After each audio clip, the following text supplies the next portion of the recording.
എപ്പിസോഡിന്റെ സ്റ്റാർട്ടിങ്ങിൽ മിത്ര ബിയെ കോൾ ചെയ്ത് താൻ പ്രഗ്നന്റ് ആണെന്ന് പറയുന്നു. ഇത് കേട്ട് ഒരുപാട് ഷോക്ക് ആകുന്നുണ്ട്. ആന്റി, ഞാൻ എന്ത് ചെയ്യും?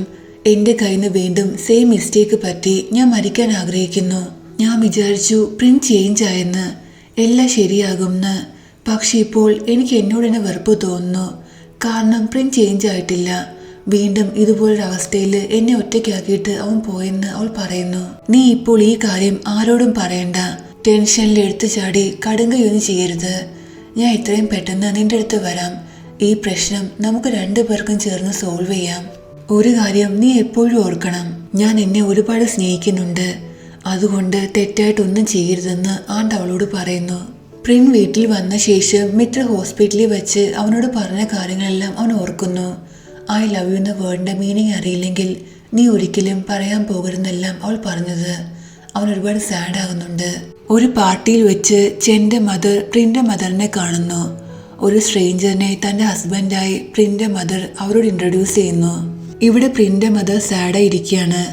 അപ്പോൾ ഫാദർ വന്ന്, നീ ഇന്ന് ചെയ്ത കാര്യത്തിന് ഒരുപാട് നന്ദിയുണ്ട്. ഇനി ഒരിക്കലും ചെന്റെ മദറിന് നമ്മളിൽ ഒരു സംശയം ഉണ്ടാകില്ല. എന്തുമാത്രം സ്ട്രേഞ്ചായ കാര്യമാണ്. എന്റെ സ്വന്തം ഹസ്ബൻഡിന്റെ മുന്നിൽ മറ്റൊരാളെ ഹസ്ബൻഡായി എനിക്ക് ഇൻട്രൊഡ്യൂസ് ചെയ്യേണ്ടി വരുന്നു എന്ന് മദർ പറയുമ്പോൾ, നീ ഇതിനെക്കുറിച്ച് ഒരുപാട് ആലോചിക്കേണ്ട ആവശ്യമില്ല. നീ ഇപ്പോഴും എൻ്റെ വൈഫാണ്.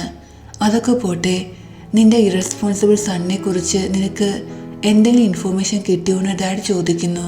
ഞാൻ അവനെ ഒരുപാട് കോൾ ചെയ്തു, മെസ്സേജ് ചെയ്തു, മെയിൽ ചെയ്തു. പക്ഷേ അവനൊന്നിനും റിപ്ലൈ തരുന്നില്ല. സത്യത്തിൽ ഇതറിയാൻ വേണ്ടിയാണ് ഞാൻ തായ്ലൻഡിലേക്ക് വന്നത്. ഇവിടെ എന്താ സംഭവിച്ചത്? നിങ്ങൾ എൻ്റെ മകനോട് എന്താ ചെയ്തതെന്ന് മദർ ചോദിക്കുന്നു. പെട്ടെന്ന് തന്നെ അവൻ തിരിച്ചു വരും. അമേരിക്കയിലേക്ക് പോകാനുള്ള നിന്റെ റിട്ടേൺ ടിക്കറ്റ് ഞാൻ ബുക്ക് ചെയ്തിട്ടുണ്ട്. നാളെയാണ് ഫ്ലൈറ്റ് എന്നും ഡാഡ് മദറിനോട് പറയുന്നു. ഇവിടെ നമുക്ക് ഒരു കാര്യം കൂടി മനസ്സിലാകും. കുറച്ചു മുന്നേ പ്രിന്റെ മദർ തൻ്റെ ഹസ്ബൻഡായി ചെന്റെ മദറിന്റെ മുന്നിൽ ഒരാളെ ഇൻട്രൊഡ്യൂസ് ചെയ്തിട്ടുണ്ടായിരുന്നില്ലേ?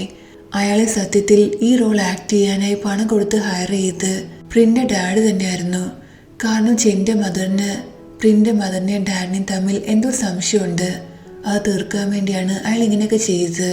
ഏതെങ്കിലും രീതിയിൽ പ്രിൻ എന്നെ കോണ്ടാക്ട് ചെയ്യുകയാണെങ്കിൽ ഉടനെ തന്നെ എന്നെ അറിയിക്കണമെന്ന് പറഞ്ഞ് ഡാഡ് അവിടുന്ന് പോകുന്നു. ഡാഡിൻ്റെ ഈ ഇൻഡിഫറൻറ്റ് ബിഹേവിയർ കാണുമ്പോൾ മദർ ഒരുപാട് സാഡ് ആകുന്നുണ്ട്. ഈ സീനിൽ പ്രിൻ ഒരുപാട് സാഡായിട്ട് വീട്ടിലിരിക്കുകയാണ്. അപ്പോൾ അവൻ്റെ ഫാദർ അവനൊരു മെയിൽ ചെയ്യുന്നുണ്ട്. അന്നത്തെ പാർട്ടിയുടെ ഫോട്ടോസാണ് ആ മെയിലുള്ളത്. ഈ ഫോട്ടോസ് കണ്ട് അവൻ ആകെ ഷോക്കാകുന്നു. കാരണം പാർട്ടിയിൽ അവൻ്റെ മദറും ഉണ്ട്. നിന്റെ മദറിനെ കുറിച്ച് നീ ഇപ്പോഴും കെയർ ചെയ്യുന്നുണ്ടെങ്കിൽ എത്രയും പെട്ടെന്ന് എന്നെ കോണ്ടാക്ട് ചെയ്യാനാണ് ഡാഡ് മെസ്സേജ് ചെയ്തിരിക്കുന്നത്. തൻ്റെ മദറിനെ ഉപയോഗിച്ച് ഡാഡ് തന്നെ ബ്ലാക്ക്മെയിൽ ചെയ്യുന്ന കാണുമ്പോൾ പ്രിന് ഒരുപാട് ദേഷ്യം വരുന്നുണ്ട്. നെക്സ്റ്റ് സീനിൽ പ്രിൻ തൻ്റെ മദറിനെ കാണാനായി അമേരിക്കയിലേക്ക് വരുന്നു. അവനെ കണ്ട് മദർ ഒരുപാട് ഹാപ്പി ആകുന്നുണ്ട്. മദർ എന്തു പറ്റി? എന്തിനാ തിരിച്ച് തായ്ലൻഡിലേക്ക് പോയത്? അദ്ദേഹം മദറിനെ വിളിപ്പിച്ചത് ഷെന്റെ മദറിന്റെ ഡൗട്ട് മാറ്റാൻ വേണ്ടിയാണ്. പക്ഷെ ഇങ്ങനെ ചെയ്യുമ്പോൾ മദറിന് എന്ത് ഫീൽ ചെയ്യുമെന്ന് അയാൾ ചിന്തിച്ചു പോലുമില്ല. ആവശ്യമുള്ളപ്പോൾ അയാൾ മദറിനെ വിളിപ്പിക്കും. എന്നിട്ട് ആവശ്യം കഴിയുമ്പോൾ ഇതുപോലൊരു സ്ഥലത്ത് ആരും കാണാതെ ആരും അറിയാതെ താമസിപ്പിക്കുന്നു. സത്യത്തിൽ അയാൾ മദറിനെ ഷെന്റെ മദറിനെയും ഒരുപോലെ ചീറ്റ് ചെയ്യാണ്. ഇതൊക്കെ എക്സ്പീരിയൻസ് ചെയ്യുമ്പോൾ മദറിന് ഹർട്ട് ഫീൽ ചെയ്യാറില്ലേ? എനിക്കറിയാം മദറിന് ഒരുപാട് ഹർട്ട് ഫീൽ ചെയ്യാറുണ്ടെന്ന്. പക്ഷെ എന്നിട്ടും എന്തിന് അയാളെ ഇത്രമാത്രം സ്നേഹിക്കുന്നതെന്ന് പ്രിൻ ചോദിക്കുന്നു. ഇതെല്ലാം കേട്ട് മദർ കരയുന്നുണ്ട്. ഇത് കണ്ട് പ്രിൻ മദറിനെ ഹഗ് ചെയ്യുന്നു. I am really sorry. ഇതൊക്കെ പറയാൻ എനിക്ക് ഒരവകാശവുമില്ല. ഞാൻ താങ്കളെ ഹർട്ട് ചെയ്യാൻ ആഗ്രഹിക്കുന്നില്ല എന്ന് അവൻ പറയുന്നുണ്ട്. നീ എന്തിനാ സിരിമന്ത ഗ്രൂപ്പിൽ നിന്ന് റിസൈൻ ചെയ്തത്? ഇപ്പോൾ തന്നെ ഡാഡിൻ്റെ അടുത്ത് പോകണം. എന്നിട്ട് ഡാഡിനോട് സോറി പറയണമെന്ന് മദർ അവനോട് പറയുന്നുണ്ട്. പക്ഷെ പ്രിൻസ് സമ്മതിക്കുന്നില്ല. ഞാൻ ഒരിക്കലും ഇനി അവിടേക്ക് പോകില്ല. ഇതെല്ലാം കൊണ്ട് ഞാൻ ഒരുപാട് ടയേർഡായി. എനിക്കിത് പറ്റില്ല എന്ന് പറഞ്ഞ് അവൻ അകത്തേക്ക് പോകുന്നു. ഈ സീനിൽ മിത്രയുടെ മുന്നിൽ ഫുഡ് കൊണ്ടുവയ്ക്കുമ്പോൾ അതിൻ്റെ സ്മെല്ല് കാരണം അവൾക്ക് വോമിറ്റിംഗ് ഫീൽ ചെയ്യുന്നുണ്ട്. അവൾ ഓരോ റീസൺസ് പറഞ്ഞ് പെട്ടെന്ന് വാഷ്റൂമിലേക്ക് പോകുന്നുണ്ട്.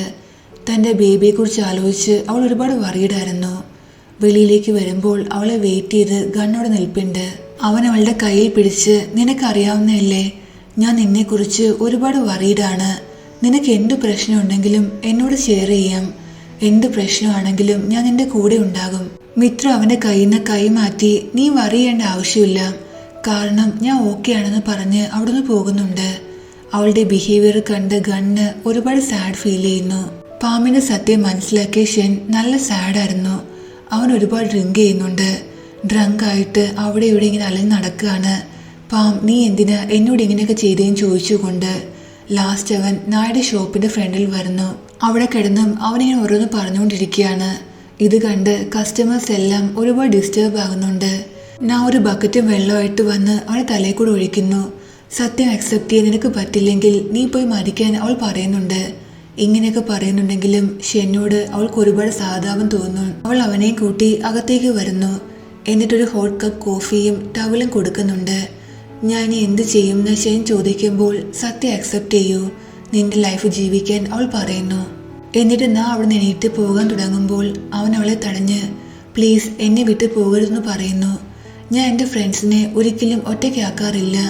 നീ ഇപ്പോഴും എൻ്റെ ഫ്രണ്ടാണെങ്കിൽ ഞാൻ നിന്റെ കൂടെ ഉണ്ടായിരിക്കും എന്ന് അവൾ പറയുന്നു. എന്നിട്ട് അവിടുന്ന് പോകുന്നുണ്ട്. ഷെന്നാകട്ടെ ഒരുപാട് സാഡും. നെക്സ്റ്റ് മോർണിംഗിൽ മിത്രയുടെ വീട്ടിലെല്ലാവരും ഫുഡ് കഴിക്കാൻ ഇരിക്കുകയാണ്. പക്ഷെ പ്രഗ്നൻ്റ് ആയതുകൊണ്ട് മിത്രയ്ക്ക് ഫുഡിൻ്റെ സ്മെല്ല് ഒട്ടും ഇഷ്ടപ്പെടുന്നില്ല. സോ കഴിക്കാതെ അവൾ ഇവിടുന്ന് പോകുന്നുണ്ട്. ഈ കാര്യം മദർ നോട്ടീസ് ചെയ്യുകയും ചെയ്യുന്നു. മദർ അവളുടെ അടുത്ത് വന്ന് നീ എൻ്റെ അടുത്ത് നിന്ന് എന്തെങ്കിലും ഹൈഡ് ചെയ്യുന്നുണ്ടോ? ഇത് കേട്ട് മിത്രയ്ക്ക് എന്ത് പറയണമെന്നറിയില്ല. എന്തുണ്ടെങ്കിലും നീ എന്നോട് പറയണം. നീ എൻ്റെ മകളാണ്, എനിക്ക് നിന്നെ ഒരുപാട് ഇഷ്ടമാണ്. എന്ത് പ്രശ്നമാണെങ്കിലും ഞാൻ നിന്റെ കൂടെ ഉണ്ടായിരിക്കും എന്ന് മദർ പറയുന്നു. ഇത് കേട്ട് മിത്ര തന്റെ മദറിനെ ഹഗ് ചെയ്ത് ഒരുപാട് കരയുന്നു. പക്ഷേ തന്റെ പ്രഗ്നൻസിയുടെ കാര്യം മദറിനോട് പറയുന്നില്ല. ഈ കാര്യം ഞാൻ അറിയുമ്പോൾ അവൾ ഒരുപാട് ഷോക്കാകുന്നു. നീ പ്രഗ്നൻ്റ് ആണോ എന്ന് അവൾ ചോദിക്കുന്നുണ്ട്. ഇവിടെ പ്രിൻ്റെ മദർ അവൻ്റെ ഡാഡിനെ കോൾ ചെയ്ത് പ്രിൻ ഇപ്പോൾ തൻ്റെ കൂടെ ഉണ്ടെന്ന് പറയുന്നു. അവൻ്റെ ലാപ്ടോപ്പിൽ നിന്ന് കമ്പനിയുടെ കുറച്ച് ഇമ്പോർട്ടൻറ്റ് ഫയൽസ് ഡിലീറ്റ് ചെയ്യാൻ മദറിനോട് ഡാഡ് പറയുന്നുണ്ട്. അതുപോലെ മദർ ചെയ്യുകയും ചെയ്യുന്നു. അപ്പോഴേക്കും പ്രിൻ അവിടേക്ക് വരുന്നു. പെട്ടെന്ന് മദർ താൻ ചെയ്യുന്നത് ഹൈഡ് ചെയ്യുന്നുണ്ട്. പ്രിൻ അവൻ്റെ ലാപ്ടോപ്പ് എടുത്ത് കുറച്ച് ഇമ്പോർട്ടൻ്റ് ആയ മെയിൽസ് എല്ലാം ചെക്ക് ചെയ്യായിരുന്നു. അവൻ്റെ വാൾപേപ്പർ മിത്രയുടെ ഫോട്ടോയാണ്. അവളുടെ ഫോട്ടോ കാണുമ്പോൾ മദർ മിത്ര എന്ന് പറയുന്നു. ഇത് കേട്ട് പ്രിൻ ഷോക്കായി മദറിന് ഇവളെ എങ്ങനെ അറിയാമെന്ന് ചോദിക്കുന്നു. ഓഫ് കോഴ്സ് എനിക്ക് ഇവളെ അറിയാം. ഇവൾ ആൻഡ് വൈയുടെ നീസാണ്. 4 വർഷം മുന്നേ അമേരിക്കയിൽ വന്നിട്ടുണ്ടായിരുന്നു. നിക്കും റീനയും ഇവളുടെ മക്കളാണെന്നും മദർ പറയുന്നു. ഇത് കേട്ട് പ്രിൻ ആകെ ഷോക്കാകുന്നു. പാസ്റ്റിൽ ഓരോ ഇൻസിഡൻറ്റും അവൻ ഓർക്കുന്നു. നിക്കും റീനയും തൻ്റെ മക്കളാണെന്ന് അവന് മനസ്സിലാകുന്നുണ്ട്. ഞാൻ മദറിനോട് ഞാൻ ഇഷ്ടപ്പെടുന്ന ഒരു ഗേളിനെ കുറിച്ച് പറഞ്ഞില്ലേ, അത് മിത്രയാണ്. നിക്കും റീനയും എൻ്റെ മക്കളാണെന്ന് പറഞ്ഞ് അവൻ ഹാപ്പിയായി അവിടുന്ന് ഓടിപ്പോകുന്നു. അവൻ നേരെ വരുന്നത് ആൻ്റെ വേയുടെ അടുത്തേക്കാണ്. ആൻ്റെ വേ നിക്കും റീനയും എൻ്റെ മക്കളാണെന്ന കാര്യം സത്യമാണോ എന്ന് അവൻ ചോദിക്കുന്നു. ഇത് കേട്ട് ആണ്ടാകെ ഷോക്കാകുന്നുണ്ട്. നീ എന്തൊക്കെ ഈ പറയുന്നത്, എനിക്കൊന്നും മനസ്സിലാകുന്നില്ല എന്ന് പറയുമ്പോൾ ആൻറ്റി എനിക്ക് എല്ലാ കാര്യങ്ങളും മനസ്സിലായി. മദർ എന്നോട് എല്ലാ കാര്യങ്ങളും പറഞ്ഞു. പക്ഷെ എനിക്ക് മനസ്സിലാകാത്തത് ആണ്ടെന്താ ഈ കാര്യം എന്നോട് നേരത്തെ പറയാനെന്ന് അവൻ ചോദിക്കുമ്പോൾ ഈ കാര്യം ഞാൻ എന്നോട് ചോദിക്കേണ്ടത്. ഞാൻ മനസ്സിലാക്കിയ പ്രിന്നല്ല നീ മിത്രയുടെ ലൈഫ് ഫുൾ നശിപ്പിച്ചു. എനിക്കറിയാം എൻ്റെ കയ്യിൽ നിന്ന് ഒരുപാട് തെറ്റുകൾ പറ്റിയിട്ടുണ്ടെന്ന്. പക്ഷെ എനിക്ക് മിത്രയെ ഒരുപാട് ഇഷ്ടമാണ്. എനിക്കറിയില്ലായിരുന്നു അന്ന് രാത്രി അവളുടെ ഫ്രണ്ട് അവൾ അറിയാതെ അവൾക്ക് ഡ്രഗ്സ് കൊടുത്തെന്നും എന്നിട്ടാണ് എൻ്റെ അടുത്ത് കൊണ്ടുവന്നതെന്നും.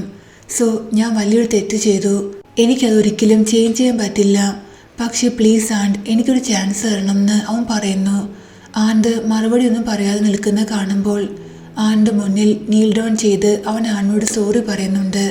സോറി ആൻറ്റി, പക്ഷേ എനിക്ക് അവസാനമായി ഒരു ചാൻസ് തരണം, എന്നെ ഹെൽപ്പ് ചെയ്യണമെന്ന് അവൻ പറയുന്നു.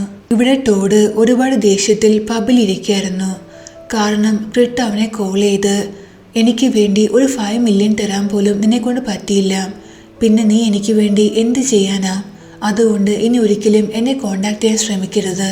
അല്ലെങ്കിൽ തന്നെ ഞാനിന്ന് നിന്റെ കൂടെ ഉണ്ടാകാൻ വേണ്ടി മാത്രം നിനക്ക് സാലറി ഇല്ല. എന്നെ സപ്പോർട്ട് ചെയ്യാനോ എൻ്റെ ആവശ്യങ്ങൾ ഫുൾഫിൽ ചെയ്യാനോ നിനക്ക് പറ്റാത്ത സ്ഥിതിക്ക് നീ ഇനി എന്നെ ഒരിക്കലും കോണ്ടാക്ട് ചെയ്യാൻ ശ്രമിക്കരുതെന്ന് ക്രിട്ട് പറയുന്നുണ്ടായിരുന്നു. ഇതെല്ലാം കേട്ട് ടോഡിന് ഒരുപാട് ദേഷ്യം വരുന്നുണ്ട്. സോ ടോഡ് ഇവിടെ പബ്ബിൽ വന്ന് മറ്റ് ബോയ്സിൻ്റെ കൂടെ എൻജോയ് ചെയ്യാണ്. ഇതെല്ലാം ഓർത്ത് അവൻ ഒരുപാട് ദേഷ്യത്തിലായിരുന്നു. ഇവനെ മിത്രയും ന്യായം കാണുന്നുണ്ട്. ടോഡ് ഗേ ആണെന്ന കാര്യം അവൾക്ക് മനസ്സിലാകുന്നു. ടോഡിൻ്റെ ഗ്രിറ്റിൻ്റെ ഫോട്ടോ നാം മിത്രയെ കാണിക്കുന്നു. ഇവൻ ഗേ ആയ സ്ഥിതിക്ക് ഇവൻ എന്നെ മാരി ചെയ്യാൻ കാരണം മിക്കവാറും നിന്റെ പണം കണ്ടിട്ടായിരിക്കും. കാരണം ഇവൻ്റെ പാർട്ട്ണറായ ക്രിറ്റിന് ഗാംബ്ലിംഗ് അഡിക്ഷൻ ഉണ്ട്. സോ അവൻ ഒരുപാട് കടങ്ങളുണ്ടായിരുന്നു, ഒരുപാട് പണത്തിൻ്റെ ആവശ്യം. നിന്നെ മാരി ചെയ്യുകയാണെങ്കിൽ പിന്നെ ഇവർക്ക് പണത്തിൻ്റെ കുറവുണ്ടാകില്ലല്ലോ. അതുകൊണ്ടായിരിക്കും ഇവർ ഇതെല്ലാം പ്ലാൻ ചെയ്തതെന്ന് ഞാൻ പറയുന്നുണ്ട്. നെക്സ്റ്റ് മോർണിംഗിൽ മദറും പ്രിന്നും സംസാരിച്ചുകൊണ്ടിരിക്കുകയാണ്. നിക്കും റീനയും എൻ്റെ ഗ്രാൻഡ് ചിൽഡ്രൻസ് ആണെന്ന് അറിഞ്ഞതിൽ ഞാൻ ഒരുപാട് ഹാപ്പിയാണ്. പക്ഷെ നീ എന്തിനാ നിന്റെ ഫാദറിൻ്റെ എനിമിയുടെ മകളെ തന്നെ പ്രേമിച്ചത്? നിന്റെ ഫാദർ ഇത് അറിയുകയാണെങ്കിൽ നമ്മൾ എന്ത് ചെയ്യുമെന്ന് മദർ ചോദിക്കുന്നു. ഞാൻ ഇതിനെക്കുറിച്ച് ഒട്ടും കെയർ ചെയ്യുന്നില്ല. എനിക്കൊരു കാര്യം മാത്രം അറിയാം, അവർ എൻ്റെ ഫാമിലിയാണ്. എൻ്റെ ഫാമിലി എനിക്ക് എൻ്റെ അടുത്ത് വേണം. ഒരിക്കലും എന്നെപ്പോലെ ജീവിക്കാൻ ഞാൻ അവരെ സമ്മതിക്കില്ല. ഞാൻ ഒരുപാട് സഫർ ചെയ്തിട്ടുണ്ട്. എൻ്റെ മക്കൾ ഒരിക്കലും അങ്ങനെ ജീവിക്കാൻ പാടില്ല. സ്വന്തം ഫാദർ ആരാണെന്ന് പറയാൻ പറ്റാതെ എല്ലാവരുടെ മുന്നിൽ നിന്ന് ഹൈഡ് ചെയ്ത് ജീവിക്കാൻ ഞാൻ ഒരിക്കലും സമ്മതിക്കില്ല എന്ന് അവൻ പറയുന്നു. ഇത് കേട്ട് മദർ ഒരുപാട് കരയുന്നുണ്ട്. അവനെ ഹഗ് ചെയ്ത് അവനോട് സോറി പറയുന്നു. മിത്രയുടെയും കുട്ടികളുടെയും ഫോട്ടോ നോക്കി പ്രിൻ ഒരുപാട് ഹാപ്പിയാകുന്നു. പഴയ കാര്യങ്ങളെല്ലാം അവൻ ഓർക്കുന്നുണ്ട്. ആ കുട്ടികളുടെ കൂടെ അവൻ ഹാപ്പിയായി സ്പെൻഡ് ചെയ്ത് ആ മൊമെൻറ്റ്സ് എല്ലാം. ഡാഡ് എല്ലാ കാര്യങ്ങളും ഓക്കെ ആക്കും. നമ്മൾ 4 പേരും ഒരു ഹാപ്പി ഫാമിലിയെ ജീവിക്കും. സോ നിങ്ങൾ ഡാഡിന് വേണ്ടി വെയിറ്റ് ചെയ്യാൻ അവൻ ആ ഫോട്ടോ നോക്കി പറയുന്നുണ്ട്. പ്രിൻ തിരിച്ച് തായ്ലൻഡിലേക്ക് പോകാനായി പാക്ക് ചെയ്യായിരുന്നു. മദർ അവൻ്റെ അടുത്ത് വന്ന് മിത്ര ഇപ്പോഴും നിന്നെ സ്നേഹിക്കുന്നുണ്ടെന്ന് നിനക്ക് ഉറപ്പാണോ ചോദിക്കുന്നു. അവൾ വെളിയിൽ കാണിക്കാറില്ലെങ്കിലും ഉള്ളിൻ്റെ ഉള്ളിൽ എന്നോട് സ്നേഹമുണ്ടെന്ന് എനിക്ക് ഉറപ്പാണ്. അവസാനമായി എനിക്കൊരു ചാൻസ് തരാൻ ഞാൻ അവളോട് ആവശ്യപ്പെടുമെന്ന് അവൻ പറയുന്നു. ഒരമ്മയെ സംബന്ധിച്ച് ഏറ്റവും ബുദ്ധിമുട്ട് ഒറ്റയ്ക്ക് മക്കളെ വളർത്തുന്നതാണ്. മിത്ര ഒരു നല്ല മദറാണ്. അവളുടെ മക്കളെ അവൾ ഒരുപാട് സ്നേഹിക്കുന്നുണ്ട്. അവൾ ഒരു നല്ല വൈഫും ആയിരിക്കുമെന്ന് എനിക്ക് ഉറപ്പാണ്. നിന്റെ ഡാഡിനെ കുറിച്ച് ഓർത്ത് നീ വറിയേണ്ട ആവശ്യമില്ല. കാരണം ഇതിനെക്കുറിച്ചൊന്നും ഞാൻ അദ്ദേഹത്തോട് പറയില്ല. ഈ കാര്യങ്ങൾ അറിയുകയാണെങ്കിൽ അദ്ദേഹം നിന്നെ സപ്പോർട്ട് ചെയ്യുമെന്ന് എനിക്ക് തോന്നുന്നില്ല. എനിക്ക് ഡാഡിനെ പേടിയില്ല. ഡാഡിനെ നല്ല ആരെയും എനിക്ക് പേടിയില്ല. എൻ്റെ മനസ്സിലിപ്പോൾ ഒരു ഉദ്ദേശം മാത്രമേ ഉള്ളൂ, എൻ്റെ ഫാമിലിയെ എനിക്ക് തിരിച്ചു വേണമെന്ന് അവൻ പറയുമ്പോൾ ഞാൻ നിൻ്റെ കൂടെയുണ്ട്. എത്രയും പെട്ടെന്ന് എൻ്റെ ഗ്രാൻഡ് ചിൽഡ്രൻസിനെയും ഡോട്ടറിൻലോയും നീ എൻ്റെ അടുത്ത് കൊണ്ടുവരണമെന്ന് മദർ പറയുന്നുണ്ട്. ഇവിടെ മിത്ര ഓഫീസിലിരിക്കുമ്പോൾ ക്രിറ്റിനെ ടോഡിൻ്റെയും ഫോട്ടോസ് നോക്കുന്നു. എന്നിട്ട് ടോഡിനെ കോൾ ചെയ്ത് എൻ്റെ പക്കൽ നിനക്ക് വേണ്ടി ഒരു പ്രൊപ്പോസൽ ഉണ്ടെന്ന് അവൾ പറയുന്നു. സെയിം നൈറ്റ് മിത്ര വീട്ടിലേക്ക് വരുമ്പോൾ മിത്രയുടെ പേരൻസ് ഡിന്നറിന് ഗണ്ണെ ഇൻവൈറ്റ് ചെയ്തിട്ടുണ്ടായിരുന്നു. കാരണം മിത്രയുടെ ഫാദർ വിചാരിക്കുന്നത് മിത്ര ഗണ്ണെ ഇഷ്ടപ്പെടുന്നെന്നും അവർ 2 പേരും നല്ല ബെസ്റ്റ് പെയറാണെന്നുമാണ്. അവരെല്ലാവരും ഫുഡ് കഴിച്ചുകൊണ്ടിരിക്കുമ്പോൾ മിത്ര ഡാഡിനോട്, ഡാഡ് എനിക്ക് താങ്കളോട് ഒരു കാര്യം പറയാനുണ്ട്. ഞാൻ ടോഡിനെ മാരി ചെയ്യാൻ ആഗ്രഹിക്കുന്നു പറയുന്നു. ഇത് കേട്ട് ഗണ്ണും മിത്രയുടെ പേരൻസും എല്ലാവരും ഷോക്കാകുന്നുണ്ട്. ഫ്ലാഷ് ബാക്കിൽ ക്രിറ്റിനെ ടോഡിൻ്റെ ഫോട്ടോ കാണിച്ച് മിത്ര ടോഡിനെ ബ്ലാക്ക്മെയിൽ ചെയ്യുന്നുണ്ട്. ഞാൻ 1 വർഷത്തേക്ക് നിന്നെ മാരി ചെയ്യാൻ ആഗ്രഹിക്കുന്നു. ഇത് പകരമായി ഞാൻ നിനക്ക് ഒരുപാട് പണവും എംബറർ കമ്പനിയിൽ നല്ലൊരു പൊസിഷനും തരും. നിന്റെ ലവറായ ക്രിറ്റിന് ഇപ്പോൾ ഒരുപാട് പണത്തിൻ്റെ ആവശ്യമുണ്ടെന്ന് എനിക്കറിയാമെന്നും അവൾ പറയുന്നുണ്ട്. ഫ്ലാഷ് ബാക്ക് ഇവിടെ വെച്ച് തീരുന്നു. പ്രസൻറ്റിൽ ഫുഡെല്ലാം കഴിച്ച് വെളിയിലേക്ക് വരുമ്പോൾ ഗൺ മിത്രയോട്, നീ എന്തിനാ ടോഡിനെ മാരി ചെയ്യാൻ തീരുമാനിച്ചത്? നിന്റെ ലൈഫിൽ നിന്ന് എന്നെ മാറ്റി നിർത്താൻ വേണ്ടി നീ ഉദ്ദേശിക്കുന്നെങ്കിൽ നീ എന്നോട് പറഞ്ഞാൽ മാത്രം മതിയായിരുന്നു. ഞാൻ സ്വയം നിന്റെ ലൈഫിൽ നിന്ന് പോകുമായിരുന്നു എന്ന് അവൻ പറയുന്നുണ്ട്. എനിക്കറിയാം നിനക്ക് എന്നോടുള്ള ഫീലിങ്സ് എന്താണെന്ന്. നീ എന്നെക്കുറിച്ച് ഒരുപാട് കെയർ ചെയ്യുന്നുണ്ട്. എന്തുണ്ടെങ്കിലും എന്നെ സപ്പോർട്ട് ചെയ്ത് എൻ്റെ കൂടെ ഉണ്ടാകുമെന്ന്. ഞാനിതിൽ ഒരുപാട് ഹാപ്പിയാണ്. പക്ഷേ എന്നെപ്പോലൊരു ഗേളിന് വേണ്ടി നിന്റെ ടൈം നീ വേസ്റ്റ് ചെയ്യുന്നതിൽ എനിക്ക് താല്പര്യമില്ല. നിനക്ക് എന്നെക്കാളും നല്ല ഗേളിനെ കിട്ടുമെന്ന് മിത്ര പറയുന്നുണ്ട്. ഞാൻ എത്ര ശ്രമിച്ചാലും നിന്റെ മനസ്സിലെ പ്രിൻ്റെ സ്ഥാനം എനിക്ക് കിട്ടില്ല എന്ന് എനിക്കിന്ന് മനസ്സിലായി. ഞാൻ വിചാരിച്ചത് സിൻസിയറായി ട്രൈ ചെയ്യുകയാണെങ്കിൽ നിന്റെ മനസ്സ് എനിക്ക് സ്വന്തമാക്കാൻ പറ്റുമെന്നാണ്. പക്ഷെ നീ എന്തുകൊണ്ടാണ് ടോഡിനെ മാരി ചെയ്യാൻ തീരുമാനിച്ചെന്ന് എനിക്ക് മനസ്സിലാകുന്നില്ല. കാരണം നിന്റെ മനസ്സിലെ പ്രിൻ്റെ സ്ഥാനം ആർക്കും സ്വന്തമാക്കാൻ പറ്റില്ല. നീ ഇപ്പോഴും എന്നെ നിന്റെ നല്ല ഫ്രണ്ടായിട്ടാണ് കാണുന്നതെങ്കിൽ എന്ത് പ്രശ്നമാണെങ്കിലും എന്നോട് ഷെയർ ചെയ്യൂ. എല്ലാ പ്രശ്നങ്ങൾ കേൾക്കാനും സൊല്യൂഷൻ കണ്ടെത്താനും ഞാൻ നിന്റെ കൂടെ ഉണ്ടായിരിക്കുമെന്ന് ഗൺ പറയുന്നു.